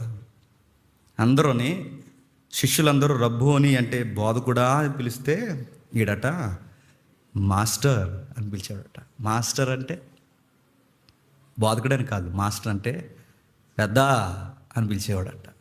వీడికి ఎంత చూడండి, పిలిపే బాగోలేదండి. పెద్ద అంటే ఇంట్లో పిలుస్తారు చూసారా? అందరూ బోధకుడా అని పిలిస్తే ఈడు పెద్ద ఏం చేయమంటే కానుకుని, అది ఆడ యాటిట్యూడ్. ఆడ పిలిపే బాగలేదు. ఒకటి కాదండి, మనిషి అస్సలు బాగలేదు. నేను మళ్ళీ అనుకుంటున్నాను, ఇస్కరియోతు యోధా మొదట ఎలా ఉన్నాడో ఇప్పుడు అలా ఉన్నాడు, ఇప్పుడు ఎలా ఉన్నాడో చచ్చిపో టైంలో అలా ఉన్నాడు. మీరు బైబిల్లో కొన్ని క్యారెక్టర్ స్టడీ చేయండి. మొదట బాగోరు, తర్వాత మారుతారు, తర్వాత మంచి సాక్ష్యంతో ముగిస్తారు. కానీ వీడు చూడండి, మొదట బాగలేదు, ముగింపులోనూ బాగలేదు. ఆ ఊరిలో ఉన్నప్పుడు ఎలా ఉన్నాడో ప్రభు దగ్గర ఉన్నప్పుడు అలాగే ఉన్నాడు. పెద్ద ఏం మారాడు, ఏం మారలేదు. ఎందుకంటే తన స్పందన మంచిది కాదు. ఏదోలా ఒక దురుద్దేశంతో ఇక్కడికి వచ్చాడు కనుకే ఆ దురుద్దేశంతోనే వీడు పక్క వేషధారణతో ఉన్నాడు. యోధా క్యారెక్టర్ని మీరు ఇంకా ఏం డిసైడ్ చేస్తారంటే వేషధారి. బయటకు ఒకలా, లోపల ఒకలా, ఏమాత్రం మార్పు లేనోడు. క్రీస్తులోకి రాకముందు ఎలా ఉన్నాడో క్రీస్తులోకి వచ్చాక కూడా అలాగే ఉన్నాడు. సంఘానికి రాకముందు ఎలా ఉన్నామో చెప్పండి, సంఘానికి వచ్చాక కూడా ఎందుకని రావడం, ఇంకెందుకు రావడం? బయట అలాగుండి ఎక్కడ ఎలా ఉంటే ఇంకెందుకు రావడం? వాడికి మనకి పెద్ద తేడా ఉంది. సేమ్ యాటిట్యూడ్ వాడిది కూడా. ఒక అడుగు ముందుకేసి ధైర్యంతో ఒక మాట అంటున్నాను, వీడెవడు, వీడి క్యారెక్టర్ ఏంటి, ఒక లైన్లో చెప్పండి అని అడిగితే యోధా క్యారెక్టర్ ఒక అడుగు ధైర్యంతో చెప్తున్నాను, గొర్రె చర్మం కప్పుకున్న తోడేలు. గొర్రె చర్మం కప్పుకున్న తోడేలు లోపల ఒకలా ఉంటాడు, బయట ఒకలా ఉంటాడు. గాంధీ ఎలా అన్నాడు, I like Christ but not Christians అన్నాడు. నాకు క్రీస్తు అంటే ఇష్టం, కానీ ఈ నటించే క్రైస్తవులు ఉన్నారు చూసారా, కొందరిని చూశాడు, వీళ్ళంటే నాకు క్రీస్తు అంటే ఇష్టం ఉండదు అన్నాడు. సేమ్ యోధాలు ఉన్నారంటే యోధాలు ఉన్నారు. చక్కగా ఇక్కడికి వచ్చి ముద్రెడతారంటే ముద్రెడతారు, అందరం ఎడతారు, ప్రైజ్ లాడ్ అంటారు, అలాగంటారు ఇలాగంటారు. కానీ ఆ ముద్ద వెనకాల చాలా బరువులు ఉంటాయి, మనకు అర్థం అవుతుంది. ఎప్పుడు అర్థమని చెప్పిన కసక్కమని వెనకాల కూర్చుంటారు మనకి, అప్పుడు అర్థం అవుతుంది. ఎవడరా పొడి చేయడంటే ఇలా వెనక్కి తిరిగి చూస్తాం, ముద్దెట్టినోడు పొడి చేస్తాడు మనం. యోధా చాలా డేంజర్. ఇస్కరియోతు యోధా స్వస్థతలు చేశాడు. ఇస్కరియోతు యోధా ప్రసంగాలు చేశాడు. ఇస్కరియోతు యోధా దాన ధర్మాలు చేశాడు. ఇస్కరియోతు యోధా అందరికన్నా ప్రత్యేకంగా ఉన్నాడు. ఇస్కరియోతు యోధా అందరూ ఒకలా పిలిస్తే ఈయన సెపరేట్గా ప్రభుని పిలిచేవాడు, పెద్ద అని పిలిచేవాడు. ఇంకా ఎలా పిలిచాడంటే ఇస్కరియోతు యోధా గెత్సెమనే వనములో వాడు హృదయంలో ఉన్నది బయట ఎట్టుతున్నానన్న తెలియకుండానే బయట పెట్టాడు. గెత్సెమనే వనంలో అడుగుతున్నాను, బైబిల్ చెప్పింది కాబట్టి సరిపోయింది కదండి, బైబిల్ చెప్పింది కాబట్టి సరిపోయింది. ఈడు ఇన్ఫార్మర్గా పనిచేస్తున్నాడండి. నేను నిజంగా అంటున్నాను, మనమే గెత్సెమనెలో ఉన్నాం. పేదరు గారి పక్కన నువ్వు ఉన్నావు, యోహాన్ గారి పక్కన నేనున్నాను. అందరూ ఆ చెట్లు, ఆ ఎండిల మధ్య, ఆ చీకటి మధ్య, ఆ దివిటీల మధ్య మనం ఉన్నాం అనుకోండి. అస్సలు ఆడు ఎందుకు ముద్దెట్టాడు అస్సలు మనకు తెలుస్తుంది, జీవితంలో తెలుస్తుంది మనకి. ప్రభు చెప్పకపోతే తెలుసు చెప్పండి. మనం ఏమనుకుంటున్నాం, ఈ టైంలో కూడా ప్రభువుని పాపం ఎడవలేకపోతున్నాడు బిడ్డ, పాపం ఎంత ముద్దెడుతున్నాడు బాబు. ఎలాగన్నా యోధ ప్రభుని హత్తుకుని ఉండేవాడండి అని ఆడు కూర్చి వద్దన్న సాక్ష్యాలు చెప్పేద్దాం. నేను అడుగుతున్నాను, ఆడు అలా ఉన్నాడని ఆ తోటలో ఎవరికైనా తెలిసి చెప్పండి.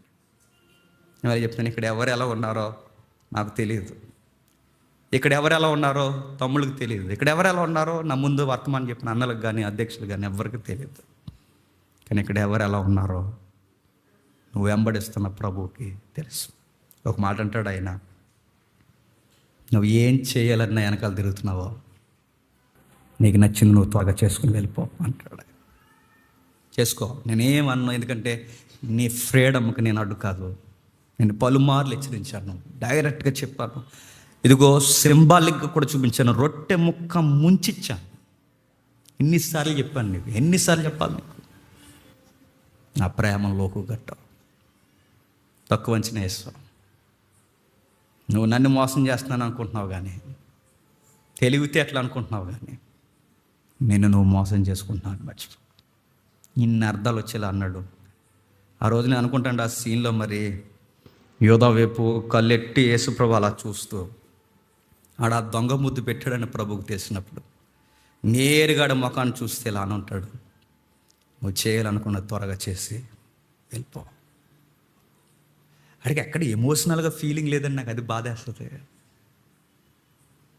మనకి ఎంత గొడవ వచ్చినా మన ఫ్రెండ్ కానీ స్నేహితుడు కానీ అన్న కానీ తమ్ముడు కానీ మనకి ఏదైనా పెద్ద గొడవ వచ్చినప్పుడు పొరపాటున మాట విసిరేసిన, పొరపాటున మనం ఏదైనా మన కోపంలో ఏది చెయ్యి విసిరేసిన తర్వాత ఇంటికి వెళ్ళిన తర్వాత లేకపోతే అక్కడిక్కడ ఆడు మనల్ని ఏమనకుండా, సరే నీకు నచ్చింది నువ్వు చేసావు కదరా సర్లే అన్న వెంటనే మనకు మనసు ఏమనిపిస్తుంది అంటే అది కదరా, నేను అలాగా అలా అనకపోతే నేనేమన్నాను కదరా, కొట్టపోదును కదరా అట్ట. ఆ మాట మనకు అటు నుంచి స్పందన మన మీద తిరుగుబడేలా లేనప్పుడు మనకు బాధేస్తుంది. కానీ వీడికి ఏ బాధ లేదండి, వీడి మనిషేనా అనిపిస్తుంది అసలు. అందుకే ప్రభు అన్నాడు, ఈ పాత్ర పోషిస్తున్నవాడు పుట్టకపోతేనే మేలు అన్నాడు. ఇలాంటి నెగిటివ్ షేడ్స్ ఎవరికైనా ఉంటే నేను చెప్తున్నాను, మీరు సంఘానికి రాకపోతేనే మేలు, ప్రభువు నమ్ముకోకపోతేనే మేలు, ప్రభువుని వెంబడించకపోతేనే మేలు. నేను మళ్ళీ చెప్తున్నాను, మీరు ప్రభువు నమ్మమని చెప్పుకోకపోతేనే మేలు. ఈ మాట అంటున్నందుకు బాధపడకండి. ఇలాంటి క్యారెక్టర్ ఉంటే మీరు పుట్టకపోతేనే మేలు. ఉన్నారా? ఆయనతో జెన్యూన్గా ఉండండి. ఉండలేకపోతున్నారా? నేను ఉండలేకపోతున్నాను ప్రభు, వెళ్ళిపోతున్నానని చెప్పేయండి. ఆడికిలాగా ముద్దు పాటలు పాడుతూ, ఆడికిలాగా ముద్దులు పెడుతూ, ఆడికిలాగా మంచి పరిచర్య చేస్తూ, వాడికిలాగా స్వస్థతలు చేస్తూ, వాడికిలాగా ప్రతి కార్యక్రమంలో ఇన్వాల్వ్ అవుతూ, ప్రసంగాలు చెప్తూ, ట్రెజరీ లెక్కలు చూసుకుంటూ, అన్నీ చూసుకుంటూ, యాక్టివ్గా ముందుంటూ, అన్నీ ఉంటూ, ఇన్ని ఉండి ఏం చేస్తావు లాస్ట్కి అడుగుతున్నా. ఇన్ని ఉండి ఏం చేస్తావు లాస్ట్కి? ఉరుతాడు లూజుగా ఉంది, ఇప్పుడు ఏం తెలియట్లేదు. ఒకరోజు పరిగెడుతున్నావు లూజుగా ఉందని, చక్క మన ఒకరోజు బిగిస్తుంది, అయిపోయింది. ఇంకా ఆ రోజు ఆ లూజ్ అంతా ఒకేసారి పైకి లాగేస్తుంది. ఇస్కరియోతు యోధా ఈ క్యారెక్టర్ నేను చదువుతుంటే నాకు రాత్రి భయం వేసింది. ప్రభువా, బహుశా భవిష్యత్తులో ఇలాంటి షేడ్స్ మాకు వస్తాయి ప్రభువా, మమ్మల్ని హెచ్చరించు. ప్రభు చెప్తాడండి ఏదోలాగా, స్నేహితుల ద్వారానో, బోధకుల ద్వారానో, పండితుల ద్వారానో, మన విశ్వాసుల ద్వారానో, ఇలాంటి ప్రసంగాల ద్వారానో ఏదోలా చెప్తాడు. పలుమార్లు చెప్తాడు, ఒకేసారి ఆయన ఊరి బిగించడు, వదిలేడు. ఏదోలా చెప్తాడు. ఆవేదనతో ఆయన ఆవేదన నాలో పెట్టో ఎవరో ఒకరిలో పెట్టి మాట్లాడతాడు. మనం ఏమనుకుంటామంటే లెక్కలేని ముద్దులెట్టి బాగానే ఉన్నాను రా అని చిన్న హగ్ ఇచ్చి ఆడికి ప్లెయిన్కి చెప్తాం, లవ్ యూ రా అని. ఎవరికి? చెప్పినోడికి. నేను అడుగుతున్నాను, వీడు ముద్దులు పెడుతూ బయటకు చూపిస్తూ ముద్దులు పెట్టమే పెద్ద భక్తి అని జీవించాడట. ఇదే ముద్దు ఇంకొకరు పెడితే ఇది భక్తా అని అడిగాడంట. మీకు గుర్తుంది ఈ సందర్భం? ఈడు ముద్దులు పెడితేనేమో ఇది భక్తి అని చూపించాడట. యథార్థంగా ముద్దులు పెట్టిన వాళ్ళని అన్నాడట, ఇది భక్తి కాదు, ఇలాంటి పనులు చేయకండి అన్నాడట. ఎవరామె? చూస్తారు ఒకసారి, చూడండి ఒకసారి. యోహాను సువార్త ముగించుకుందాం. 12వ అధ్యాయం, యోహాను సువార్త 12వ అధ్యాయం మొదటి వచనాలు చూడండి.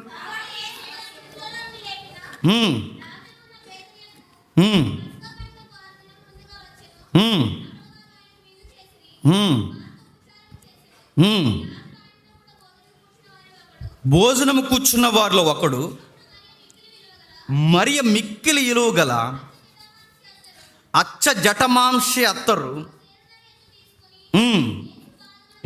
యేసు పాదములకు పూసి తన తల వెంట్రుకలతో ఆయన పాదములు తుడిచెను. ఇల్లు అత్తరు వాసనతో నిండెను. ఆయన శిష్యులలో ఒకడు, అనగా ఆయనను అప్పగించనై ఉన్న ఇస్కరియోతు యోధ, ఈ అత్తరెంతుకు 300 దేనారాలకు అమ్మే బేదలకు ఇవ్వలేదు. ఆయన ఈ ముద్దులు పెట్టి వ్యవహారం కోసం ఎంత డబ్బులు ఖర్చు పెడతావా అన్నాడట. చూసారా, యథార్థంగా భక్తి చేసిన వాళ్ళకి ఏమో పేర్లు పెట్టి తిరిగాడట.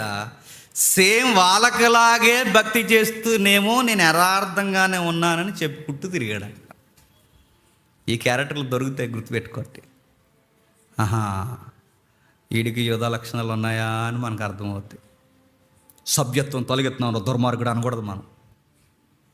అప్పుడు ఏం చేయాలి? ఆడు ఏదైతే పేర్లు పెడుతున్నాడో ఆ పని ఆడికి చెప్పాలి. దొంగ చేతికి చెప్పండి, నువ్వు లోపాలు చూపిస్తున్నావు కదా, ఈ పని నువ్వే చేయి తమ్ముడు, నువ్వే చేయి అన్నయ్య, నువ్వే చేయి పెద్ద అయినా, ఆడికి చెప్పాలి. ఎందుకంటే సేమ్ ముద్దులు ఆడేడతాడు. ఇలా చేయాలి పని అంటే తెలుసా అంటాడు. నేను అడుగుతున్నాను, ఇదేం సేడ్స్రా నాయన అంటే ఇలాంటి వాళ్ళు మనం కనిపెట్టగలమండి? మనం అంత ఇంటెలిజెంట్లుమా? మనకు తెలుసా? మనం ఏమైనా పట్టుకోగలమా? కానీ ప్రభు ఇంత ఇలా ఉన్నా ఎలా అప్పగించావు ప్రభు అంటే, ప్రభు అన్నాడు, అవకాశం ఇచ్చాను ఆడికి, అంతే. ప్రేమను బట్టి అవకాశం ఇచ్చాను. ఎదురుగా వందనాలు చెప్తాను. వందనాలు బ్రదర్, జేమ్స్ బ్రదర్, ఫ్లామ్స్ అంటే శుభాకాంక్షలు అని చెప్తాను. మట్ల ఆదివారం శుభాకాంక్షలు. పక్క వెళ్ళిపోంటారు, మట్లించుకోవట్లేని యాదవ్ నేను పని. అలా ఎలా ఆ సీట్స్ ఎలా చూపించగలరా అంటే చూపిస్తారు. ఆ క్యారెక్టర్ ఉంటే చూపిస్తారు. వీడు అంటున్నాడట, బడ్జెట్ మాట్లాడుతూ అన్నాడట, ప్రభు కొరకు మనం డబ్బులు విలువగా వాడాలి, ధనాన్ని విలువగా మనం వాడాలి. అడుగుతున్నాను, పేదలకి ఏదైనా చేద్దాం కదా అంటున్నాడు. ఈరోజు యేసు ప్రభు పేరు చెప్పుకొని పేదలకి అనాథ శరణాలయాలు కడుగుతున్నామని ఎంత డబ్బు దోసేసిన వాళ్ళు ఉన్నారు చెప్పండి. లేరండి? యేసు ప్రభు పేరు చెప్పుకుని యథార్థంగా పరిచర్య చేస్తూ పేదలను పోషిస్తున్న వాళ్ళు ఉన్నారు. దేవుడు వారిని మరింత దీవించడు గాక. కానీ ఇదే సెంటిమెంట్ చెప్పి ఎంతమంది డబ్బు దోసేసిన వాళ్ళు లేరు చెప్పండి. సరే ఏంటి సార్ ఎంత బిల్డింగ్ కడుతున్నారని అడిగితే అన్నారట, నేను ఉండడానికి కాదు, నేను వెనకాల ఉంటాను, అనాథలను పెడతాను ఇందులో. ఏంటి సార్ సెంట్రల్ ఏసీలో అనాథలు మీరు పెడతారంటే మరేమనుకుంటున్నావు? వచ్చే నెల ఎంతో కొంత చదివించను అన్న. అనాథలకి సార్ చదివించేస్తున్నానండి, నాదో 1,00,000 సార్ అని రాసేస్తారు. కానీ వీడు చెప్పిన పేరుకి వెనకాలే అడ్రస్ మొత్తం సెంట్రల్ ఏసీలో తిరిగి వీడే. ఎవరు?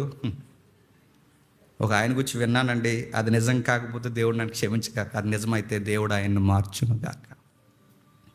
దేవుడు ఇచ్చిన డబ్బులతో బాగా ఎకరాలు కట్టి, మనకు స్థలాలు లేక మనం ఏడుస్తున్నామండి. ఎప్పుడు పంపించేస్తారు మనకు తెలియక, మన భయం గుప్పిళ్ళు అలా ఉంది మనకి. దేవుని దయ వల్ల దేవుడు మార్గాలు తెరుస్తున్నాడు, ఒకరోజు చెప్తానండి. కానీ దేవుడిచ్చిన ధనాన్ని కానుకలను పోగేసుకుని కేవలం అమ్మగారు వాకింగ్ చేసుకోవడానికి కొన్ని ఎకరాలు సెపరేట్గా కేటాయించారంటే అమ్మగారికి. ఇంకెవరని అడగండి నన్ను, రైట్ అటువైపుకి వెళ్ళకండి, అమ్మగారు వాకింగ్లో ఉన్నారంటారంట. దేవుడిచ్చిన కానుకలన్నీ వాకింగ్లకి గ్రౌండ్లకి ఖర్చు పెడుతున్నారంట. నేను అడుగుతున్నాను, ఇదంతా ఎలా వస్తారంటే ఏం మాట్లాడతారు అక్కడ నిలబడి పులిపేట మీద అంటే యోధాలాగే మనం పేదలకు మినిస్ట్రీ చేయాలి. మనం కానీ వెంటనే ఇలాగలా తుడిచేసుకుని మనం ఈ డబ్బులు ఇచ్చేస్తున్నాం సార్, వచ్చే నెలలో ఇంకేమైనా ఉంటే అవి కూడా ఇచ్చేస్తాం సార్ అంటారు. వెంటనే ఈ పేదలకి వెనకాల గ్రౌండ్ కట్టుకుని ఇలా వాకింగ్ చేస్తుంటారంట. అలా ఇటేపుకి రాకండి, వాకింగ్ చేస్తున్నాక అటేపుకి వెళ్ళిపోండి అంటారు. మనం ఏమంటే దైవజనంలో ఆరోగ్యంగా ఉండాలి, కొంచెం ఒక 2 రౌండ్లు ఎక్కువేయండి అంటాం. మీరు బాగుంటే మేము బాగుంటాం అంట. అంత మనకు నెంబర్ 1 గోర్లు ఇంకెవరు ఉంటారు. ఇంకా చెప్తున్నాడు చూడండి, ఇస్కరియోతు యోధ, మరియా. ఇక్కడ 2 క్యారెక్టర్లు చూడండి. ఇస్కరియోతు యోధ డబ్బు కొరకు ప్రభు నమ్మేశారట. మరియా డబ్బంతా ఇచ్చేసి ఒక అత్తరుపుడు తెచ్చి డబ్బు కన్నా విలువైనడివి నువ్వే అందంట. నా మాట మీకు అర్థమవుతుందా? డబ్బంతా వదిలేసి డబ్బు కన్నా విలువైనవాడు నువ్వని మరియమ్మ అంటే, డబ్బుల కొరకే గురువు గారు నమ్మేసినోడు ఈడు. ఒక ఆడపిల్లకున్న మనస్సు ఎవరికి లేదు చెప్పండి? ఏదాకలేదు. ఈ టైటిల్ అని చెప్పినా మళ్ళీ బైబిల్ చెప్తుంది, ఆ లూకా 6:16లో ద్రోహి అన్నట్టు. ద్రోహి, ఈ టైటిల్ అదే, ద్రోహి, నమ్మక ద్రోహి, నమ్మించి కొడతాడు.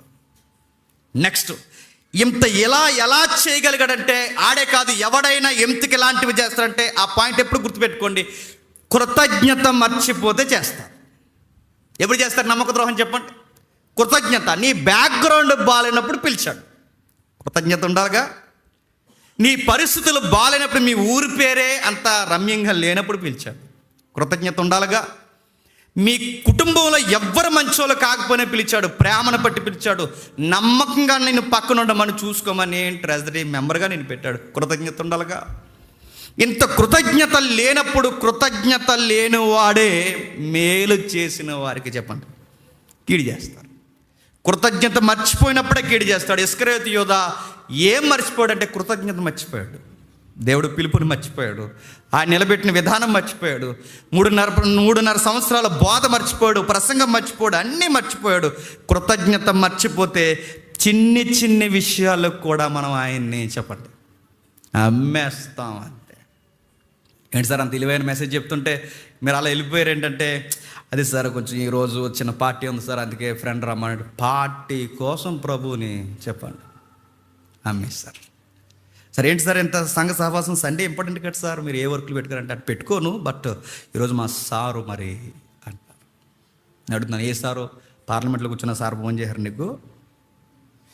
అడుగుతున్నాను. ఇవన్నీ చిన్న విషయాలకి మనం ప్రభువుని నెగ్లెక్ట్ చేస్తున్నామంటే దీన్ని అమ్మేయడం అనరా చెప్పండి? ఎందుకు మీరు చర్చికి రాలేకపోయారని అడిగితే, అంటే కొంచెం మంచు ఎక్కువ పడుతుందండి. మంచు ఎక్కువ పడితే రావా? మంచు పడితే రావా? మరి ఎందుకు చర్చికి రాలేకపోయారంటే, అంటే కొంచెం ఎండ ఎక్కువ కాసింది, భూమిలోంచి ఏడు ఎక్కువ వచ్చేస్తుంది, అందుకే రాలేకపోయాం. ఇంక నువ్వేమొచ్చినా అని అడుగుతున్నాను. నీకు విలువ తెలిస్తే ఎగేసుకుని వస్తావు, విలువ తెలియకపోతే నేను మళ్ళీ చెప్తున్నాను, చిన్న విషయాలకి ఆయన్ని అమ్మేస్తావు. బైబిల్ ప్రారంభం నుంచి అంతం వరకు ఇతను కూర్చి మాట్లాడుతూ ఒక మాట ఉంది. ఆ యోహాను సువార్తను ముగించేస్తున్నాను. దొంగిలించుచు అని అంతే. ఏంటట? ఇది ఒకసారి చేసిన వ్యవహారం కాదట. నెక్స్ట్ దొంగిలించు అంటే ఫస్ట్ దొంగతనం చేస్తుంటాడు, యేసుప్రభు వైపు చూస్తుంటాడు, సరిగ్గా మాట్లాడకుండా ఏదో లెక్క చెప్పుంటాడు. లెక్క చెప్తాడుగా ఏదో ఒక లెక్క. దాన్ని ఆ రోజు మనం అలా ఎరుసలేం టౌన్కి వెళ్ళినప్పుడు దానికి ఎంత ఖర్చు అయింది సార్, ఆ రోజు మరి పబ్లిక్ భోజనాలకు ఎంత ఖర్చు అయింది, ఏదో లెక్క చెప్తాడు కదండి. ఏదో ఒక లెక్క చెప్పాడు. ఆ లెక్క చెప్పాడు. ఫస్ట్ లెక్కని ఎవరు అడగలేదు, ఎందుకంటే మిగిలిన వాళ్ళు కూడా అంత వ్యామోహం ఉన్న వాళ్ళు అయితే అడుగుదురు, వాళ్ళు అడగలేదు. ప్రభువుకు తెలుసు అడగలేదు. చూశాడు, మొదటి లెక్కకి అడగలేదు, లెక్క అలాగే కొనసాగించాడు. దొంగిలించుచు అంటే మోసాన్ని అలవాటు చేసుకున్నాడు. అలవాటు చివరికి ఏం చేసింది చెప్పండి? నాశనం చేసింది. స్టార్టింగ్ ఏమనిపించదు, తర్వాత అలవాటు అవుతుంది. అలా కొనసాగిస్తాం. సీనియర్లు అయిపోయి ఇందులో ఎవడ పట్టుకుంటాడు మనల్ని అనుకుంటాం. కానీ విషయం ఏంటి చెప్పిన, ఆ అలవాటు ఒకరోజు నేను మింగేస్తుంది, గుర్తుపెట్టుకో. బైబిల్ ఇచ్చిన రాడికల్ స్టేట్మెంట్ మీకు తెలుసు. ధనాన్ని వెంబడించిన వాడు, ధన వ్యామోహంతో నింపబడినవాడు అవివేకయుక్తమైన ఊరుల్లో పడతారని చెప్పి గుర్తుపెట్టుకోండి. ప్రభు దగ్గరకు వస్తే డబ్బుని ఎక్కువ ప్రేమిస్తే ప్రభు దగ్గర రాకు. సిరా దేవుడు గుర్తుపెట్టుకో. నన్ను వాడు, ఎంతవరకు వాడాలో అంతవరకు వాడు. ఎక్కువ భక్తి పెరిగిందానికి ఎలా ఉంటుంది చెప్పనండి? టక్ మనకు 2-3 కోట్లు మన ముందు అలా పెడేశారు అనుకోండి, థ్యాంక్ యూ సార్ అంటాం. డబ్బుల మీద లెక్కలు మనకు బాగా తెలుసు అనుకోండి. సార్ ఏంటి సార్ 3 కోట్లు ఎలా ఇస్తారు సార్? నాకేం అర్థం ఉంటుంది, ఏడుపు వచ్చేది మనకు తెలుసా? మనకి ఏడుపు రావట్లేదంటే నేను అడుగుతున్నాను. నాకు చెప్పొచ్చు చెప్పకూడదు, మొన్న సహోదరు మన ఇబ్బందిని బట్టి కొన్ని కోట్లు సైట్, అది కోర్టు సైట్ ఇచ్చారు, మన చర్చికి ఇచ్చారు రాజమండ్రిలోనే. నాకు ఫీలింగ్ రావట్లేదు, నాకు కానీ దొడ్డ ప్రసాదానికి కానీ ఎవరికి, మా తమ్ముడు సురేష్కి కానీ ఇంత పెద్ద సైటు మనకి కోట్ల రూపాయల సైట్ ఇది, మనకు అలా ఉచితంగా సేవకి ఇచ్చేస్తున్నారు. అది ఇచ్చినా అని అడుగుతున్నా, అంత ఫీలింగ్ రావట్లేదు. నిజంగా మనమైతే నిద్ర 70 మందికి చెప్పుకుందాం. మనం ఆ ఫీలింగ్ రాదంటే రాదు. నేను సీరియస్ చెప్తున్నాను, రాదు. ప్రభుని ఇష్టపడితే డబ్బు నచ్చదు. డబ్బు నచ్చితే చెప్పండి, ప్రభు నచ్చదు. చిన్న విషయాలకి అందేస్తాం. అలవాటుగా దొంగతనం చేస్తాడు, అలవాట్లు. మళ్ళీ నేను చెప్తున్నాను, అది ఏ అలవాటైనా ఒకరోజు నేను చంపేస్తుంది, గుర్తుపెట్టుకో. వ్యసనమా, వ్యభిచారమా, తాగుడా, డబ్బా, దొంగిలించడమా, ఏదైనా చీకటి పనుల ఏదైనా అలా కొనసాగు, చచ్చిపోతా ఒకరోజు.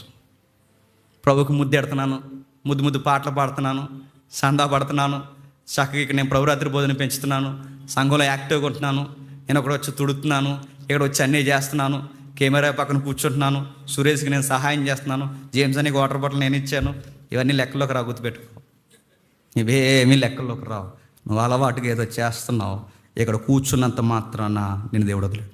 ప్రభుతో తిరిగినోడే ప్రభు వదిలేకపోతే, చర్చికి వచ్చిన వాళ్ళని అలాగ అలవాట్లుగా బతికితే వదిలేసుకోవడం అనుకుంటున్నావు. ఎంత కష్టపడి వస్తున్నారు చర్చికి, ఎంత టైం కేటాయించి వస్తున్నారు చర్చికి, ఎంత సమయాన్ని ఇచ్చి వస్తున్నారు చర్చికి. ఇవన్నీ ఆ రోజు లెక్కల్లోకి రావంటే, నువ్వు యథార్థంగా లేకపోతే నేను మళ్ళీ చెప్తున్నాను, లెక్కల్లోకి రావు. ఇవేనన్నా చెప్పు. ఎండాకాలం వస్తున్నావు, వర్షాకాలం వస్తున్నావు, శీతాకాలం వస్తున్నావు, అన్ని కాలాలకి ఎదురెత్తు వస్తున్నావు చర్చికి. ఇంత కష్టపడి వస్తున్నావు, ఇది ఇంకా నీకు ఇంత తినబడుతున్నా. అలా అలవాటుగా నువ్వు చేస్తే నేను చెప్తున్నాను, దేవుని ప్రేమను లోకు కడుతున్నావు, పాతన్నం అయిపోతావు ఏమనుకుంటున్నావు. అదే యోహాను సువార్త 26వ వచనం చూడండి ఒకసారి. అదే యోహాను సువార్త 13వ అధ్యాయం 26వ వచనం ముగించేసుకుందాం. ఒకడు నన్ను సేవించిన ఎడల నన్ను వెంబడింపవలెను, అప్పుడు నేను ఎక్కడ ఉందునో అక్కడ నా సేవకుడు. నేను ఎక్కడ ఉంటే అక్కడ ఉండాలి. నేను ఎలా ఆలోచిస్తుందాకనే చెప్తున్నాడు, రాజుకు నచ్చినట్టే బతకాలి. పౌలు ఎఫ్సీ పత్రికలో వాడతారు కానీ పౌలు గారు, మన నోటుతో ఆయన క్రీస్తుగా ఎలా ఒప్పుకోవాలట. నోటుతో క్రీస్తుగా ఒప్పుకోవడం అంటే, ఎస్ ఆయన క్రీస్తు అని నోటుతో ఒప్పుకుంటానంటే వాయిస్ సౌండ్ కాదు. నోటుతో ఒప్పుకోవడం అంటే, క్రీస్తు అంటే అభిషక్తుడు, రాజు. నా లైఫ్లో ఆయన రాజుగా నేను ఒప్పుకుంటున్నాను, రాజు కింద బానిసగా బతుకుతాను, ప్రభువుకు నచ్చంది నేను ఏది చేయను. అది రాజుకు ఒప్పుకోవడం అంటే. ఆయన అన్నాడు, నేను ఉండే దగ్గర నా శిష్యుడు ఉంటాడు, నేను ఫాలో అయ్యే దగ్గర నా శిష్యుడు నన్ను ఫాలో అవుతాడు, నేను ఆలోచించిన నా శిష్యుడు అవుతాడు, నేను ఎక్కడుంటానో నన్ను వెంబడించిన వారు కూడా అక్కడే ఉంటారు. కానీ వీడు నాకు కూడా తిరిగాడు, కానీ వీడి మైండ్ ఎక్కడ లేదు. నా పక్కనే ఉన్నాడు, కానీ వీడు ఆలోచనలు నాతో లేవు. నా కూడా నా సన్నిధిలో ఉన్నాడు, గొప్ప ప్రసంగాలు విన్నాడు, కానీ ఏ రోజు వీడి బొరకెక్కలేదు. అందుకే ఇస్కరియోతు యోధాకి చివరిగా డిసైడ్ అయిపోయాడు. 23వ అధ్యాయం లూకాసు సువార్తలో ఏం చేస్తున్నాడు చూడండి. ఈ వచనం చదివినప్పుడు అంటే నాకు చాలా భయం వేసింది. లూకాసు సువార్త 22వ అధ్యాయం చూడండి. లూకాసు సువార్త 22వ అధ్యాయం 3-4 వచనాలు ముగించుకుందాం. లూకాసు సువార్త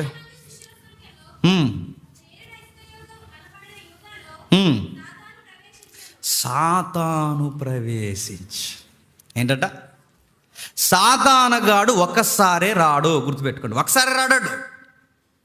ఆడంచెలంచెలుగా మనం పతనమైనప్పుడు ఒక రోజు పూర్తిగా మనలోకి వస్తాడు. ఒకేసారి సాతాను మన దగ్గరికి రాడు. ఈడు అలవాటుగా చేస్తున్నాడు, అలవాటుగా చేసుకుంటూ వెళ్ళిపోతున్నాడు, తరచుగా అలవాటుగా చేసుకుంటూ వెళ్ళిపోతాడు. ఇక ఫైనల్ స్టేజ్లో పూర్తిగా ఎలా అయిపోతారు చెప్పిన, ఆడిని చూస్తుంటే అచ్చు దెయ్యాన్ని చూసినట్టుంటుంది. అలా నా లైఫ్లో కూడా కొన్ని దెయ్యాలు ఉన్నాయి. నిజంగా చూస్తుంటే దెయ్యం వచ్చేస్తుంది అనిపిస్తుంది అండి. నిజంగా దెయ్యంలా అయిపోతారు. అలా అంతే. వాడి మాటలు, వాడి శాస్త్రలు, వాడు మనల్ని ఇన్సల్ట్ చేసే విధానం, ఇవన్నీ దెయ్యం, ఎగ్జాక్ట్ దెయ్యం అయిపోయాడు వాడు. ఇంకా చెప్తుంది 4వ వచనం చూడండి, ఏం చెప్తుందో 4వ వచనం. కనుక వాడు వెళ్ళి ఆయనను వారికి ఎలాగ అప్పగించవచ్చునో దానిని గూర్చి ప్రధాన యాజకులతోనూ అధిపతులతోనూ మాట్లాడిన బాగా వినండి. ముందు డబ్బులు అలవాట్లయినాయి, తర్వాత తరచుగా అలవాటు అవుతుంది. ఈ కొనసాగింపులో సాతానుగాడు ప్రవేశం అప్పుడప్పుడు వచ్చిపోతున్నట్టు నీడవలే ఉంది. ఇక చివరి స్టేజ్లో మంచి సమయం కొరకు కనిపెడుతున్నారు. ఎప్పుడు నొక్కేద్దాం ఈయన పూర్తిగా అనుకుంటున్నాడు. ఒకేసారి బిగ్ షాట్ కొట్టాలి, ఆ బిగ్ షాట్కి సెటిల్ అయిపోవాలి అనుకున్నాడా అని అడుగుతున్నాను. ఆడు కొట్టి నేను బిగ్ షాట్ అండి అడుగుతున్నాను. ఓ ₹1,00,000, ఆ రోజుల్లో 1,00,000 అంటే చాలా, ఇంకా మొత్తానికి లైఫ్ సెటిల్ అయిపోద్ది. 1,00,000 ఎట్టాడా బేరం? కనీసం ఒక 10,000 కట్టాడా బేరం? కనీసం 5,000, 1000, 100 ఆయన ఏ కూలికి అమ్మేశాడు చెప్పిన? 30 ఎండి నాణ్యాలకు అమ్మాడు. 30 అనే పదం బైబిల్లో దేనికి సంకేతం అని చెప్పిన? ఒక బానిసను కొనడానికి వాడే డబ్బు 30 ఎండి నాణ్యాలు వాడతారు.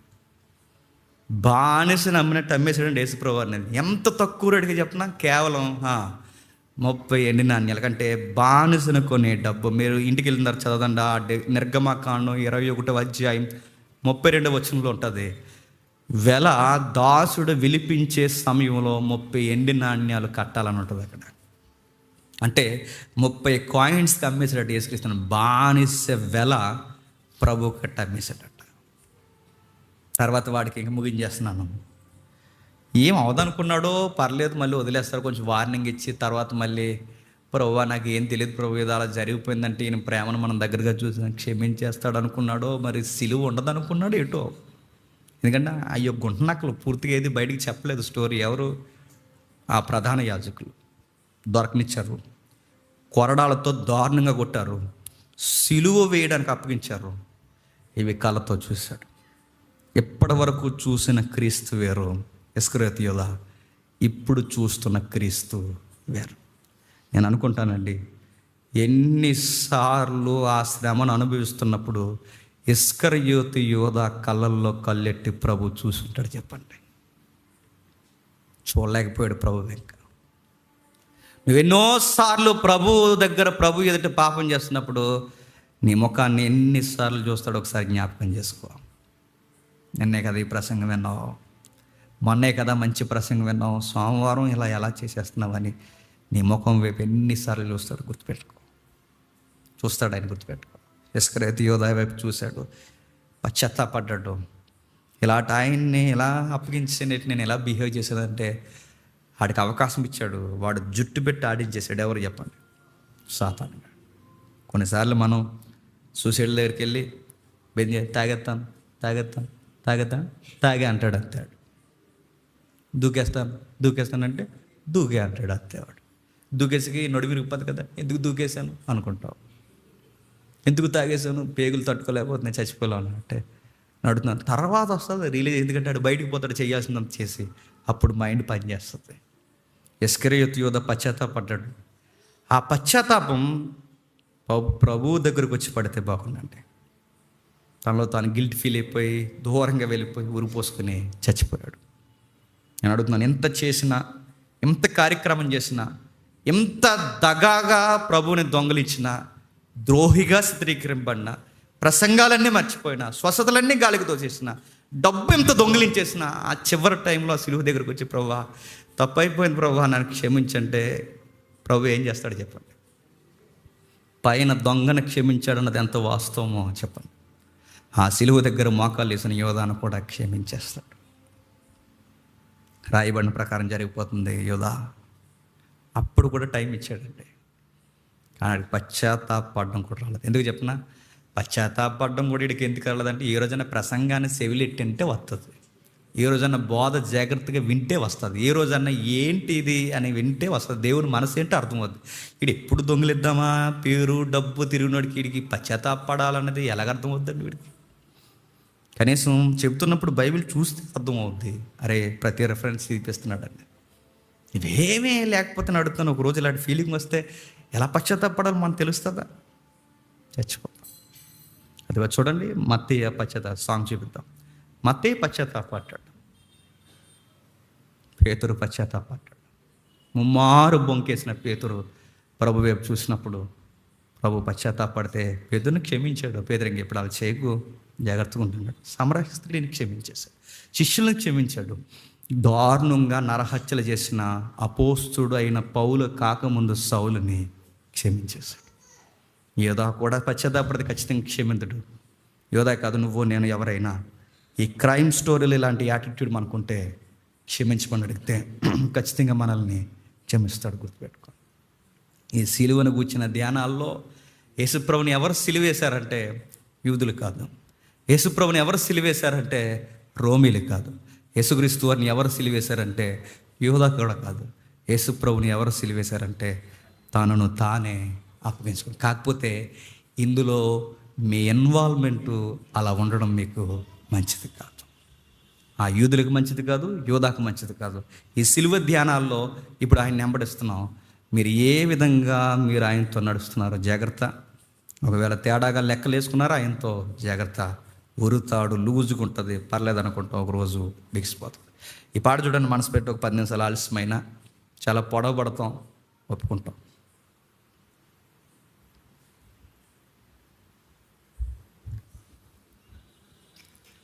ఇస్కరియోతు యోధ పతనం అయిపోవడానికి కారణం తన ఊహల్లో, తన మనసులో ఒకే ఒక్కరు ఉన్నారు.